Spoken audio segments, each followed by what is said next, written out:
Oh. Oh, you're here. Oh, pants. These pants, to be exact. They were inspired by the palazzo pants of the 1930s that were made famous by the rich and glamorous of the French Riviera, and have had a number of comebacks since, most notably in the 1970s with the convergence of the 20s and 30s revival, as well as disco, and then again in the 2010s when we all decided that we hated skinny jeans. Let's see how they're made. Hello. I'm in a different place today. I'm hanging out with my friend Jules, and we are making some clothes. I'm making a pair of pants. I just finished patterning them. This is my pants pattern. I'm gonna cut it out, and we'll get it mocked up, and we'll see what happens. Our intrepid adventurer was very excited this day because he thought that this fitting process was gonna be easy. After 4 mock-ups, let's see how he's doing. We had some interesting times trying to get these pants to fit me. I've been working on this for like a day and a half now. I patterned it yesterday. And I've been adding so much. These are all of the bits that I added. You can actually see. This is where it originally existed. I added a full 3/4 of an inch this way, and then a 1/2 inch this way, and then we finally just did the final edit. My friend Jules pinned it on me. So then this is the shape that it ended up actually needing to be. I pulled 4 whole inches. 4 inches out of my... Once they had a pattern they were happy with, our adventurer went through the tranquil steps of ironing their silk and chalking out the pattern.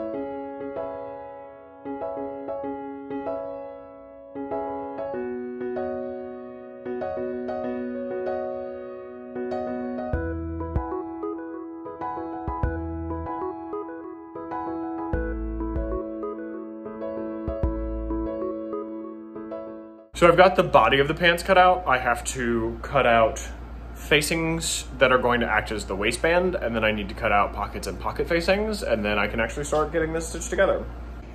Those are the body of the pants. This is the space that we're working on. That is my friend Jules, who is lovely and letting me use their house to sew things this week.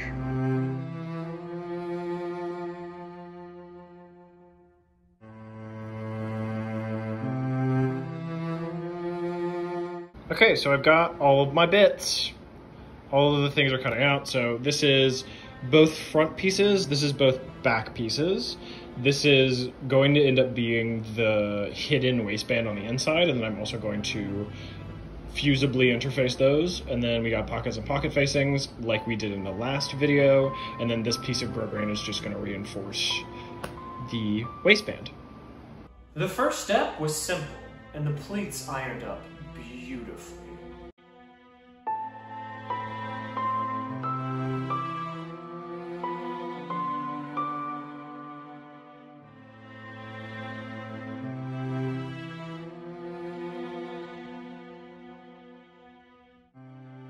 And then he stitched and stitched and stitched, and then... And I started actually sewing at like 11-ish. It's now 4, so it's been 12, 1, 2, 3, 4, 5 hours. It's been 5 hours since I started sewing. And I have 1 pocket and 1 seam finished. I mean, I did all of the pleats and I like got the waistband together, but that's the thing about pants in general. Sewing the pants shape is 5 seams. It's a 2 out seams, 2 in seams, and a crotch seam. It's not that hard. It's all of the prep work and all of the like pockets and plackets and waistbands, oh my, that you've gotta go through to make a pair of pants that's difficult. In terms of construction, the seams of the pants, not very hard. Everything else that goes into it, awful. Very hard for a long time. Thank you and good night.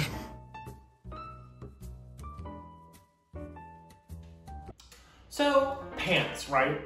How, when, where, why? Well, pants originally started out as hose, or a pair of thigh-high socks that were worn by both men and women during the Dark Ages and the Middle Ages. As this was during a mini ice age, those hose were made for both modesty and warmth. They were fastened to the leg by ropes or ties or just good old-fashioned garters, but weren't attached to each other in any way like modern-day pants are. It was at the end of this mini ice age, sometime around the Italian Renaissance of the 1500s, that it started to get warmer and warmer, and a consequence of this was that the fashion for men's tunics started to get shorter and shorter. Eventually they got so short that one could see all of a man's secrets. This fashionable change necessitated the invention of joined hose, or a pair of hose that were joined by a back seam. This is a lot more like our modern day pants, but with two exceptions. Number one, they were a little bit more like today's leggings. They didn't leave a whole lot up to the imagination. And number two, they didn't fasten in the front. There was actually nothing in the front to cover a man, so this necessitated the invention of a particular fashion accessory called the codpiece. Now, the codpiece originally was just a piece of fabric used to cover your twig and berries, but eventually it evolved into something that was padded way out of proportion and decorated with jewels and pearls and the like. By the time Henry VIII was executing his wives, it was a little extreme. Eventually, the codpiece became less popular and doesn't really make a return to prominence. Now, to jump ahead in history from King Henry VIII of England to Charles III, because not too much happens in the middle.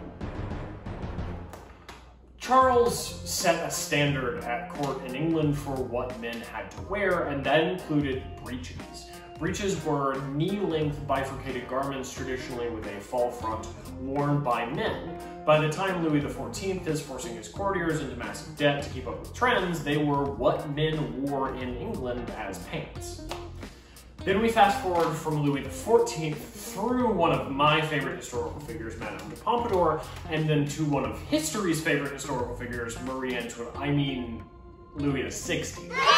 During the French Revolution, some men were rejecting the fashions of l'Ancien Regime and choosing to wear trousers instead of breeches. These men were known as the sans-culottes, and the trousers that they wore became the basis for men's fashionable dress in a post-French Revolution Europe, and have stuck around since.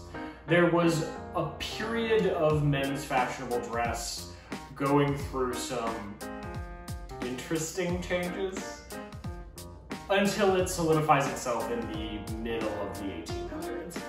And that is what men's business attire still is today. The next big thing to happen to pants won't happen until the early mid-20th century, when women slowly started wearing trousers over the course of about 4 decades, but that's a topic for its own video.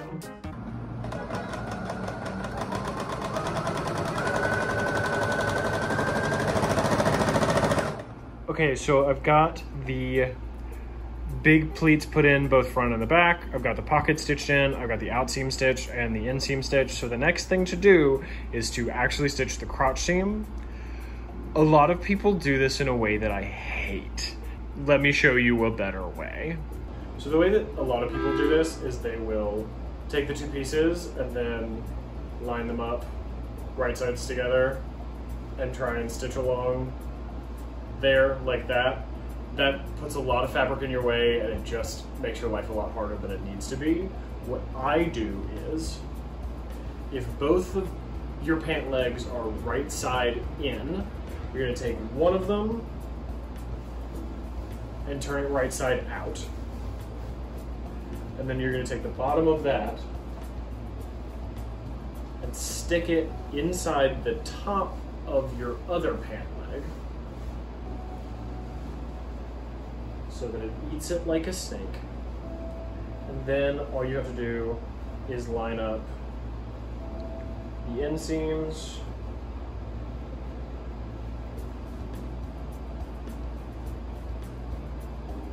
and the top like this, and then stitch around there, which is just a million times easier.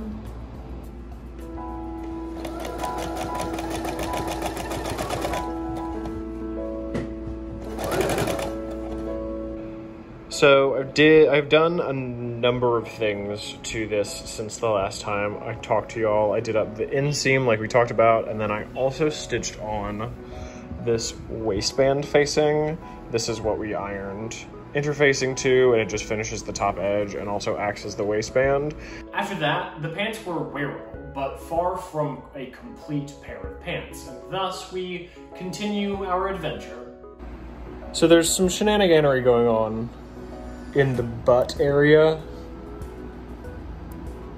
and we're gonna have to fix that. My friend Jules is here in the mirror to help me, and they're gonna dig around in my butt for a little while. We'll see what happens. What are friends for? I said what in the butt. I said what butt. Mm-hmm. Other than the butt problem, these look fucking great. This is the new seam that I have to stitch. It's a lot of fabric that I have to pull out. It's 4 whole inches at its widest. But here's hoping it does what we need it to. Ready, break.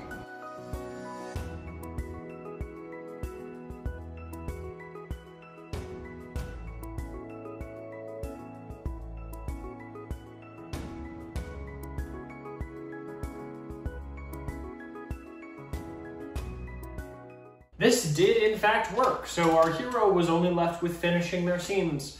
The out seams were already finished, so they set about hand felling the inseams.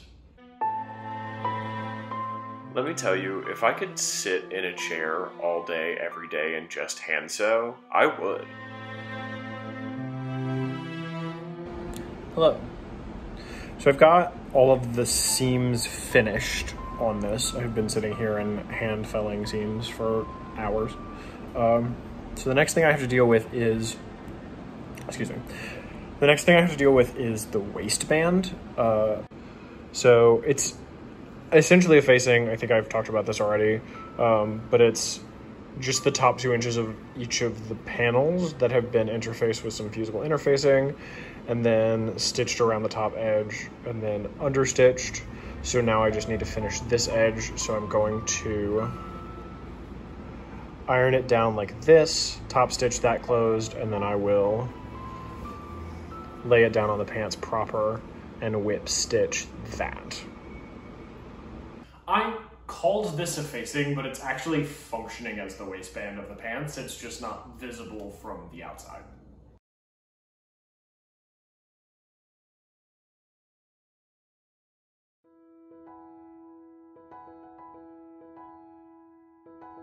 After that was finished, I simply added a placket closure and some skirt hooks, and I had a completed pair of pants. These came out really beautifully. I love the way they move. I think the pleats add some really incredible drama to them. I'm so excited to get to wear these when it gets a little bit colder outside. I think the color will really add some interest to my fall wardrobe.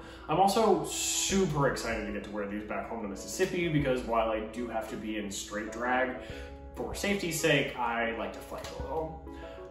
Anyway, thank you so much for coming. I hope you enjoyed it. If you did, please leave a comment and a like, and maybe subscribe if you're interested in some more sewing content. Again, my name is David McKell, and my pronouns are he, they, and I hope you have a great day. Thank you so much.